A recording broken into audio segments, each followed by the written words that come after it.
Hoje, dia 18 de outubro de 2020, são 15 horas e 42 minutos na cidade de Franca, São Paulo. Nós estamos lendo a obra Perseverança, a autoria de Shirley, um autor espiritual, psicografia de Edson Flauzino Sene. Nós estamos na página 30 e vamos ler até a página 38. Fizemos algumas gravações anteriores com o mesmo tema, mas cada vez a gente vai aprimorando mais o texto, então há algumas alterações. A obra Perseverança é uma obra que ocorre na época da escravidão, aqui no Brasil, época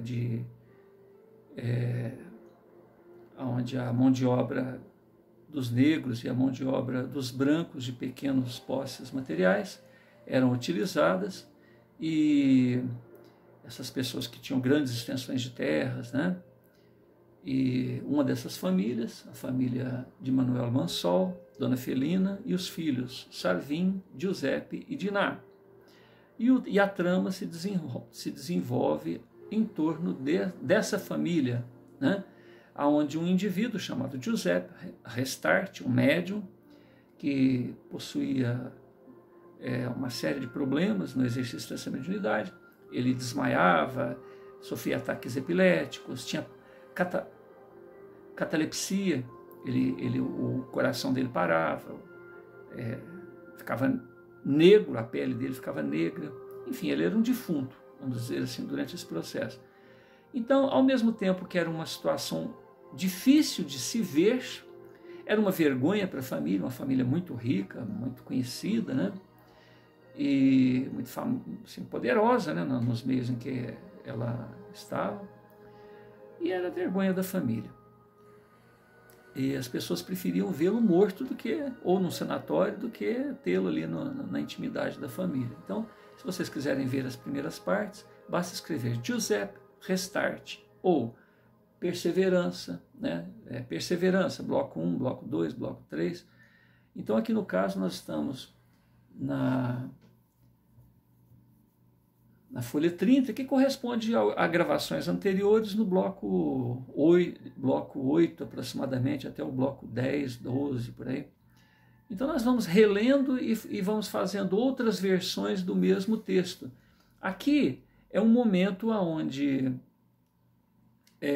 ocorreu uma rebelião, os negros se rebelaram, porque afinal de contas era uma condição subhumana que eles viviam. Os brancos, inclusive, que eram pobres, viviam em condições subhumanas, trabalhavam o dia inteiro em troca de uma conchinha de comida, às vezes não tinha comida, ele era torturado, acontecia um monte de coisa. E chegou um momento que não dava para tolerar isso. E nessa rebelião aparece um outro personagem que a gente viu aqui para trás, basta vocês lerem, vocês assistirem aí as gravações anteriores. E momentos antes de acontecer a rebelião, Giuseppe, sem desmaiar, sem nada, fica assim meio diferente, porque a mediunidade dele vai evoluindo, começa desmaiando, depois ele começa a ter momentos mediúnicos quase normais, assim, fica só diferente. Num desses momentos ele fala para a funcionária dele, a mucama crustácea, que o filho dela iria aparecer. Fazia 15 anos que ela estava esperando o filho. E realmente ele aparece. Ele era o chefe da rebelião contra os oligarcas da época, dentre eles o pai do Giuseppe, a família dele. Então ele tem uma visão totalmente diferente da época em que ele vivia. E vamos ver, eu não li até o final o romance, a gente vai trabalhando etapa por etapa, até o momento. Se eu fosse falar quantas páginas tem, está com 88 páginas para encerrar. Eu estou na página 38, quer dizer, faltam 50. Dessas 50, até o final eu desconheço. Devo ter adiantado mais umas 20 páginas, além do que eu estou lendo. Então, é só para vocês terem uma ideia que é um romance fantástico. Eu vou chamar essa parte do romance como sendo a visão de Giuseppe a respeito do amor. Como o amor, como é possível viver a mensagem do Cristo e a vida se tornar melhor. Então a visão dele para a época como o amor do Cristo poderia resolver esse problema. Porque por um lado os negros e os brancos mais pobres estão revoltados, os oligarcas, os latifundiários, que as pessoas poderosas, né, desce o cacete, mata, tortura, prende. E ali está a mensagem de Jesus, como está na época de hoje, que nós estamos vivendo, como esteve antes, na época que Jesus passou por aqui e deixou esse recado. E como vai estar sempre, porque Jesus é atemporal, ele trouxe uma mensagem que representa uma melhoria em cada etapa evolucionária que a Terra possa estar. Então, por mais que a gente se avance no tempo, Jesus vai estar mais à frente ainda, dentro do mesmo contexto, o amor como proposta para a melhoria de cada um de nós. Então vamos ler. Página 30. Uma reunião que está ocorrendo dentro de uma roça de candomblé, onde os negros estão reunidos, buscando inspiração, buscando consolo, esperança e, ao mesmo tempo, se programando para novas rebeliões. Dentre o grupo de rebelados ocorre outro tipo de reunião, em local próprio e isolado. Divindades impregnadas de forças mágicas, axé, são invocadas em ritual, ao som grave que marca a melodia dos agudos que mantém o ritmo, através dos atabaques, chocalhos, zambeza, gogôs, xerês e outros instrumentos sagrados. Orixás, insígnia das forças mágicas, abençoam o esforço dos filhos de santo. Confrarias e seus sacerdotes na roça de candomblé consolam e orientam os presentes. Eles recebem as oferendas, comidas, e cada qual saúda os presentes em língua africana.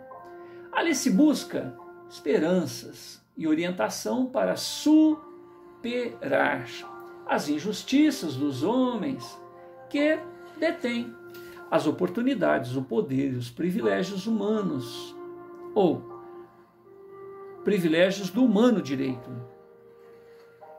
Perguntas e mais perguntas tomam a atenção piedosa daquelas entidades. Um guerreiro espiritual, se dizendo poderoso e conhecedor das estratégias da batalha, promete a sua ajuda. Outro ser espiritual, mais ponderado, fala da paciência e paz, confiança em Deus acima de tudo, e que os consulentes entendam que o tempo resolverá todas aquelas pendências. Os imortais falam da ciência da paz e que eles, os consulentes, aguardem melhor ocasião. São estas as raízes das sugestões àqueles corações infelizes e inconformados com a realidade social de seu tempo. Na simplicidade das palavras daqueles médiuns, os corações se amainavam e porfiavam por dias melhores. Demagogia e vinganças não faziam parte das recomendações daquelas divindades. A debandada do grupo certamente não ocorrerá pela falta de Ramon. Indo-se, Ramon se tornou mais presente ainda no coração de todos. As palavras oriundas dos transes mediúnicos permitiam ao grupo aguardar por horas mais favoráveis aos seus interesses. Chegaram mesmo a cogitar na possibilidade de surgir um novo líder, a exemplo do próprio Ramon, momento em que um dos participantes avista um estranho entre eles e tal pessoa é detida e identificada como sendo Giuseppe, filho de Felina e Manuel Mansol, tidos por inimigos ferrenhos de sua causa. Giuseppe era conhecido por seu temperamento ameno e pacífico, porém não se poderia ter certeza de suas reais intenções. Quem sabe não estaria ali os espionando para relatar as fraquezas e a identificação do grupo ao impiedoso Sarvim e oligarcas locais. Um conflito de ideias ali se estabeleceu, porém, todos ainda estavam envolvidos nas esperanças despertadas pelas divindades africanas. Alguns presentes chegaram a apontar Giuseppe como o aguardado substituto de Ramon, porém por métodos pacíficos. Outros o consideram inimigo. Basta ver a família a qual pertence. Em meio à discussão, alguém sugere que deveriam ouvir o rapaz e depois, só depois, decidir o que fazer. Sugestão que todos concordaram. Diante deste ensejo, a palavra é franqueada ao Giuseppe. E ele afirma: já não bastam as mortes havidas? Não aprenderam ainda que só a lei do amor resolverá este conflito? Giuseppe nem bem iniciou sua preleção para que os mais exaltados se manifestem, no sentido de diminuir a sua audácia, acabando logo com ele. Entretanto, os corações mais experientes da confraria autorizam o jovem para continuar. Giuseppe replica: que querem de mim?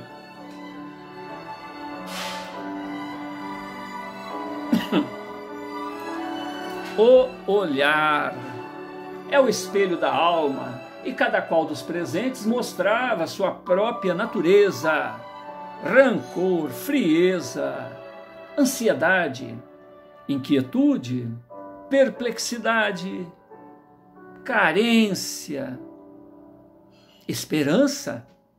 E Giuseppe nem necessitava de seus dons para ler nas almas daqueles corações sofridos. Então ele continua: em nome do Senhor da Cruz, peço paciência a todos e também que se esforcem por compreender a mensagem de paz trazida pelo Cordeiro de Deus. Certamente não estou preparado para lhes falar do que não conheço, porém as circunstâncias me exigem a ousadia de estar aqui para vos fortalecer em espírito e me atrevo a estar aqui. Vamos voltar, peraí. Porém, as circunstâncias me exigem a ousadia de estar aqui para vos fortalecer em espírito. E apesar das minhas limitações pessoais, confio na infinita misericórdia do embaixador dos céus e me atrevo a estar aqui vos arrazoar algo. Por isso eu vos digo que se tiverdes um pouco mais de calma e paciência, irão vencer não só esta batalha, mas todas as demais. Com esta frase, Giuseppe agita até a última partícula de fé naquelas almas sofridas. Seus corações se desarmam e o interesse se torna geral. Precipitados chegam a lhe exaltar o nome e a missão. Giuseppe, percebendo que estava sendo ouvido, prossegue: o vencedor do madeiro mantém os seus braços abertos. Ele afiançou que sempre estará conosco, todos os dias, até a consumação dos séculos, nos socorrendo às necessidades da alma. Alfa e ômega de nossas vidas, Senhor da história, apresentou-se humilde e de mãos desarmadas, iluminando nossas almas com o seu amor e a sua paz. Divino farol para os dias tumultuados e para as noites sem estrelas, piedosamente deu o seu próprio testemunho de sacrifício e de imortalidade. Após sua crucificação, Jesus se mostrou varonil, imortal, atendendo às necessidades emocionais de seus companheiros de ideal, que saudosos já se acreditavam órfãos. diante da multidão ou diante de multidão de testemunhas, ele realiza a sua ascensão gloriosa para que não restem dúvidas de nossa própria imortalidade. Por fim, ele determina aos seus seguidores que multipliquem as esperanças do mundo. Giuseppe continua a falar: dadivosamente, o Senhor da Cruz graduou seus companheiros à condição de amigos e ensinou que o verdadeiro amigo é aquele que doa sua vida a favor do outro. E ele próprio assim o fez. Também nos alertou para a cidadania cósmica, nos rotulando as almas despertas como filhos de Deus. Também ele, Jesus, nos adjetivou de deuses. Ele nos convidou a ser um nele, assim como ele o é um no Pai. E isto, meus irmãos, só depende de nós outros, de nosso empenho, consciência e vontade. Envolto por eflúvios do mais alto, Giuseppe, neste ponto, se inflama de esperança e de graça divina. Continua sua fala: unamo-nos nesta sinfonia de luz, amor e alegria todos os dias de nossas vidas, despertando Cristo interior que jaz em cada um de nós. Precisamos anular os verdadeiros inimigos que estão dentro de nós mesmos. Tirar a jaça, fazer brilhar as gemas preciosas de dentro do próprio coração, melhorando a nossa crença, recusando mágoas, desavenças, sentir-nos mais fortes na presença do Mestre das almas, o Cordeiro de Deus, o Consolador permanente. Temos que redescobrir o valor da vida. Neste ponto, a voz de Giuseppe se embarga, mas ele prossegue: ah, vencereis. De fato, pelo caminho da não violência, apenas com o coração alicerçado no amor, na difícil missão de convencer pelo exemplo, resignados, sem armas, sem ataques homicidas ou revides belicosos.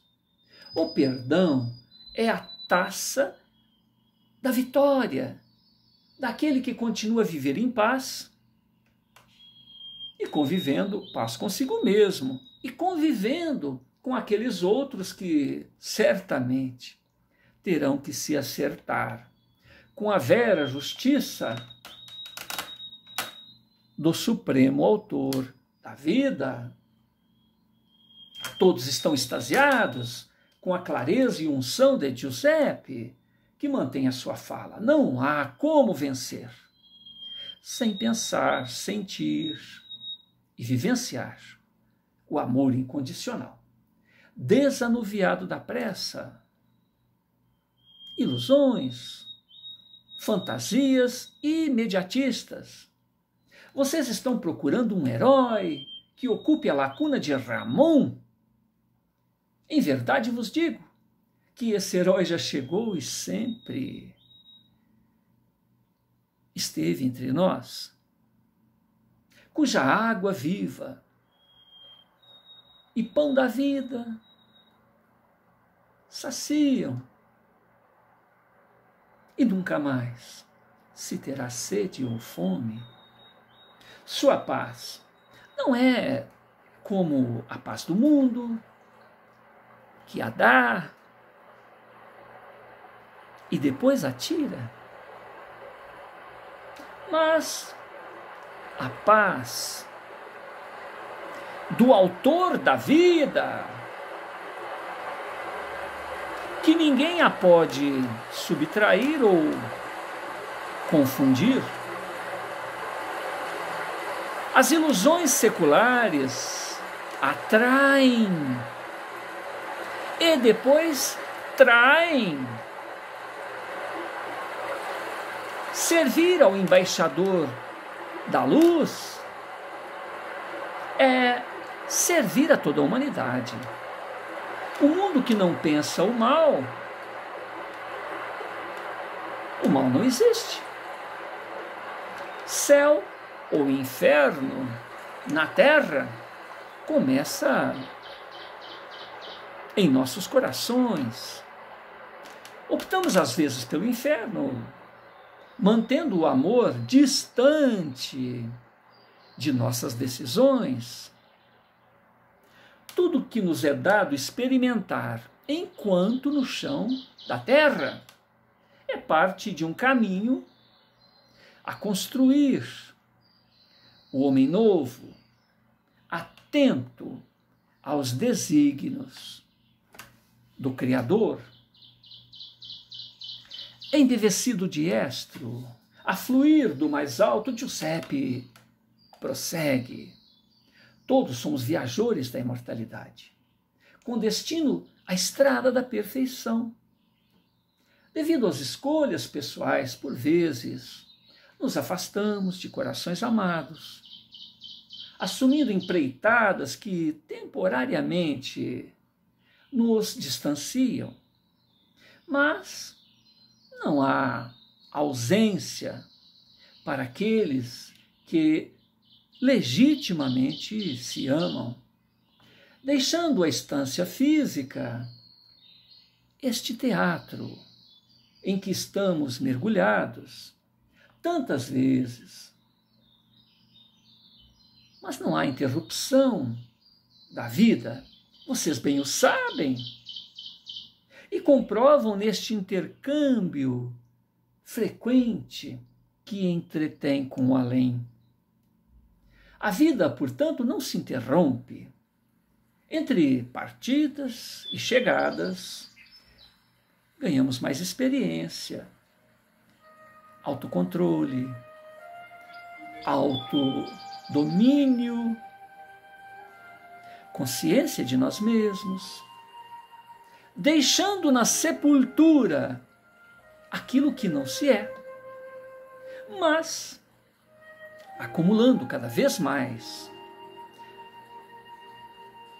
perfeição, despertando nossos legítimos poderes espirituais.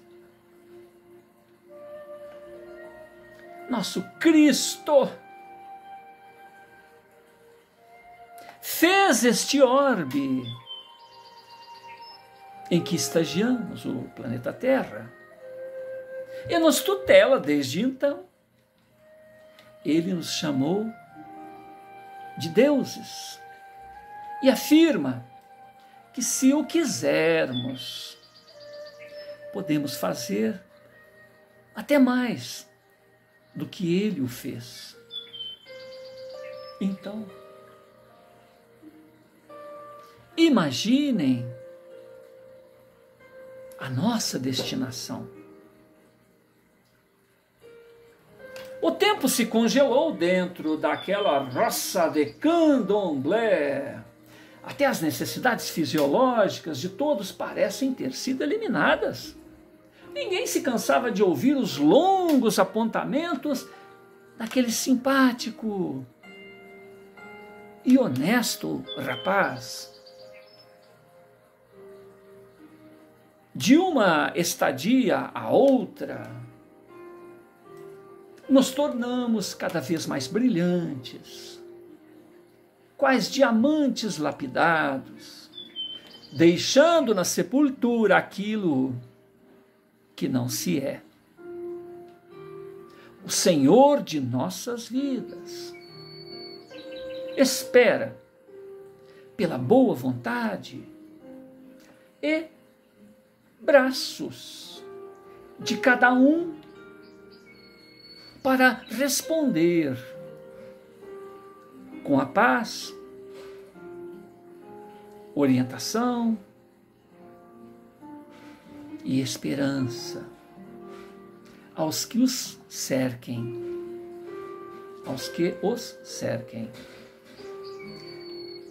amando sempre, através desta força viva, o amor, no próprio coração, interpretando a cooperação dos céus ao bem daqueles que nos acompanham, a jornada, e também as respostas do céu, as respostas do alto, a favor de nossos próprios problemas e aflições, derramando bons eflúvios do coração a favor dos semelhantes.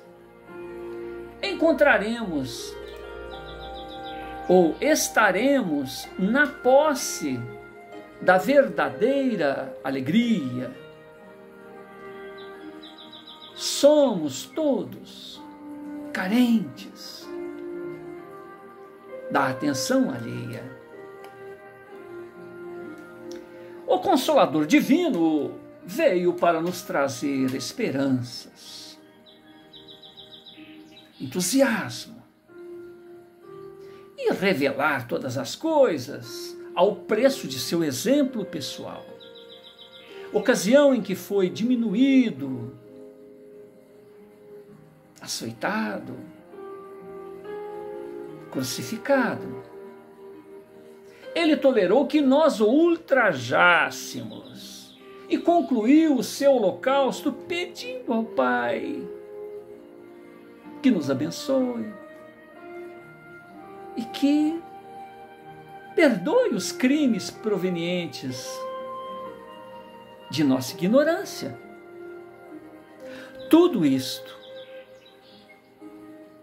somente porque Ele se importa conosco.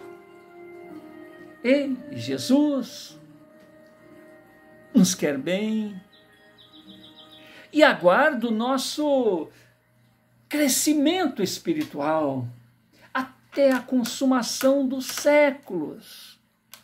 Ou seja, Ele nos aguarda sempre.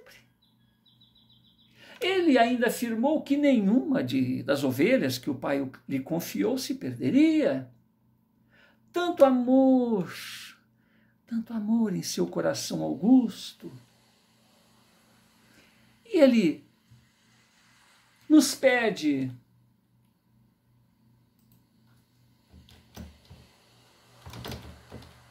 apenas que nos amemos reciprocamente, tal qual Ele próprio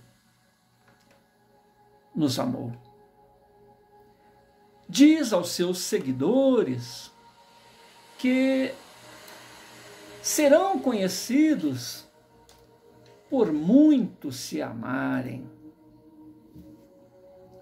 Uma pequena pausa se fez na voz de Giuseppe, para que todos digerissem as suas informações, também para que se pudesse estabelecer uma nova etapa de ideias, uma vez que sua fala alertara cada um dos presentes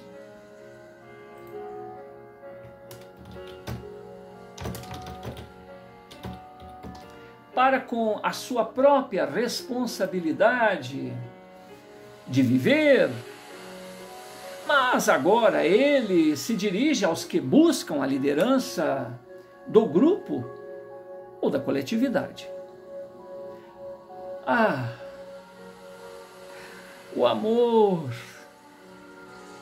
Este nobre sentimento exige do governante as qualidades do fiel servidor e dos governados a disposição em executar seus sublimes princípios. Aqui eu vou fazer uma pausa só para dizer o seguinte, ó, dos governantes as qualidades do fiel servidor. Então não é só servidor, é um fiel servidor.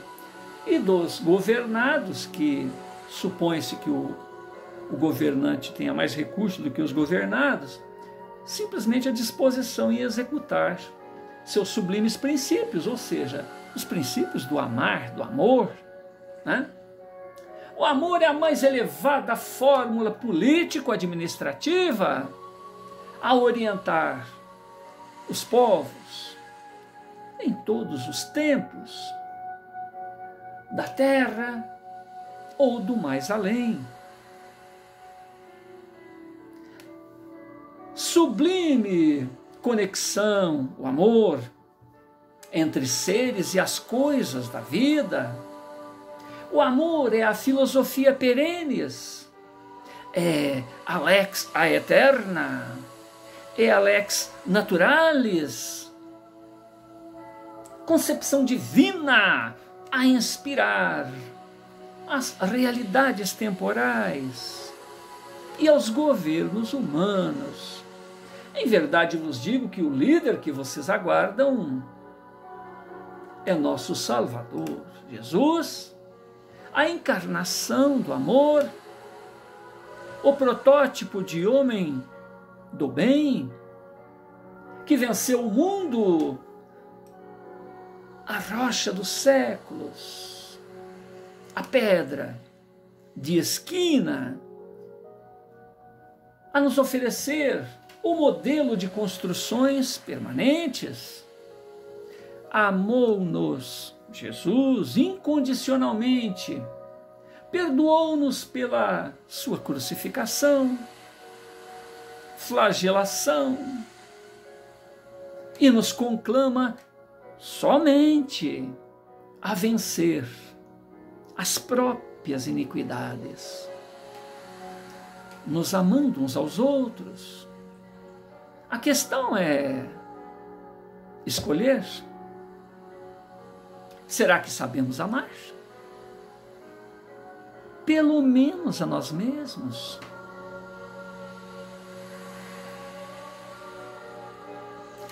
Deixando o corpo físico, levaremos algo mais que a capacidade de amar e os seus méritos. É